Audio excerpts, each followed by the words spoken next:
ধীরে ধীরে আমাদের বিমানটি মাটি থেকে উপর উঠতে শুরু করলো, আশা করি আপনারা দেখতেই পাচ্ছেন। কক্সবাজার থেকে আমাদের ঢাকার ফ্লাইটে ছিল 12টা 25 মিনিটে।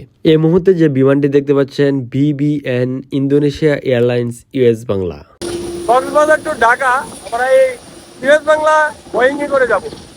বেশ বড় একটি বিমান। অলরেডি ঢাকার ফ্লাইটের সকল যাত্রীরা বিমানে উঠতে শুরু করে দিয়েছে। সো চলুন আমিও উঠে পড়ি।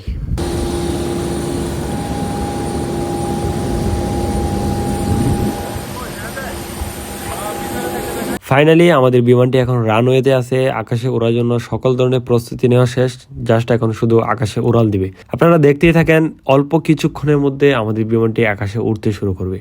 খুব দ্রুত গতিতে আমাদের বিমানটি সামনের দিকে আগানো শুরু করছে। ফাইনালি আমাদের বিমানটি মাটি থেকে উপরে উঠে গেল ধীরে ধীরে। কক্সবাজারের সমুদ্র সৈকত থেকে যে রানওয়েটা তৈরি করা হয়েছে সেই রানওয়ে দিয়ে সরাসরি আমাদের বিমানটি আকাশে উড়ে গেল। দেখতে পাচ্ছেন অলরেডি কিন্তু সমুদ্র সৈকত দেখা যাচ্ছে নিচে বিমান থেকে, যদিও বিমানের গ্লাসটা এতটা ক্লিয়ার ছিল না, যে কারণে ভিডিওটা একটু গোলা আসতেছে।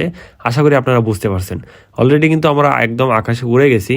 এই মুহূর্তে আমাদের বিমানটি মাটি থেকে একদম 18,000 ফুট উচ্চতায় অবস্থান করতেছে।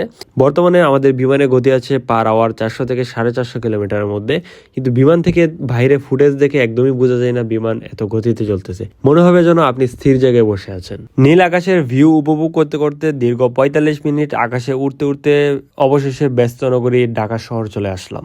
অল্প কিছুক্ষণের মধ্যে আমাদের বিমানটি হযরত শাহজালাল ইন্টারন্যাশনাল এয়ারপোর্টে অবতরণ করবে। আবারও আমাদের বিমানটি আকাশ থেকে মাটির স্পর্শ পেয়ে গেল। প্রিয় দর্শক, আপনারা একটু বিমানের পাখার দিকে লক্ষ্য করুন। দেখুন বিমানের ব্রেকিং সিস্টেম কিভাবে কাজ করে।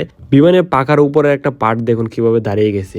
সেটা দাঁড়িয়ে বিমানের যে বাতাস কাটে সেই বাতাসের বাধা সৃষ্টি করতেছে, যার মাধ্যমে ব্রেকিং সিস্টেম কাজ করতেছে এবং বিমানটি ধীরে ধীরে স্লো হতে শুরু করছে। আমি নাসুরবান্দা, বিমান দেখা শেষ হয় না, আমি একদম সবার শেষে নামতেছি।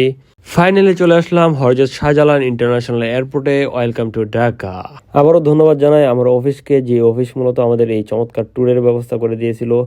আমাদের এই কক্সবাজার ট্যুরটা বেশ চমৎকার ছিল, বেশ এনজয় হয়েছে, বেশ আনন্দ হয়েছে। আশা করি আপনারা সবাই দেখতেই পারছেন।